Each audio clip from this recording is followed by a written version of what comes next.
এই 15ই আগস্ট আমার আহ্বান আপনাদের প্রতি, শান্তিপূর্ণভাবে 32 নম্বরে গিয়ে ফুল দিয়ে আসবেন, দোয়া করবেন বঙ্গবন্ধুর জন্য, স্বাধীনতার চেতনার জন্য এবং আমার পরিবারের জন্য।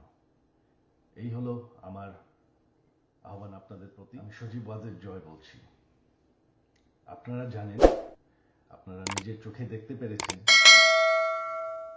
যে জাতির জনক, জাতির পিতা বঙ্গবন্ধুর বাসা, সেই ঐতিহাসিক 32 নম্বরকে পুড়িয়ে ফেলা হয়েছে। এই প্রটেস্টার তো বলবো না, এই মব জাতির পিতার বাসাকে পুড়িয়ে ফেলায়। সেই বাসা যেখানে বঙ্গবন্ধুকে হত্যা করা হয়, বঙ্গবন্ধুর আমার পুরা পরিবারকে হত্যা করা হয়, যেই বাসা 75-এর খুনিরাও ধ্বংস করার সাহস পায়নি, যেই বাসা এখন এতদিন ওনার মিউজিয়াম ছিল, সেই বাসাকে তারা পুড়িয়ে ফেলেছে।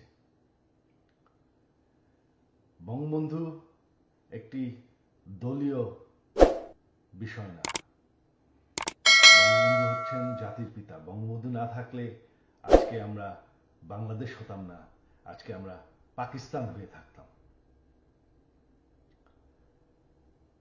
আপনারা জানেন সামনে 15ই আগস্ট, সেই কালো রাত, যেই রাত্রে বঙ্গবন্ধু এবং আমার পরিবারকে হত্যা করা হয়।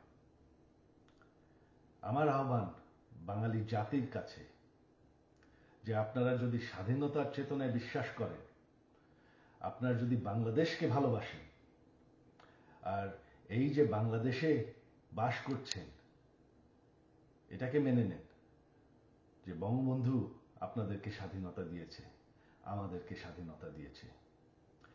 এই 15ই আগস্ট আমার আহ্বান আপনাদের প্রতি, শান্তিপূর্ণভাবে 32 নম্বরে গিয়ে ফুল দিয়ে আসবেন, দোয়া করবেন বঙ্গবন্ধুর জন্য, স্বাধীনতার চেতনার জন্য এবং আমার পরিবারের জন্য।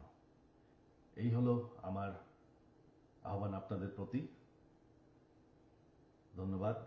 জয় বাংলা, জয় বঙ্গবন্ধু।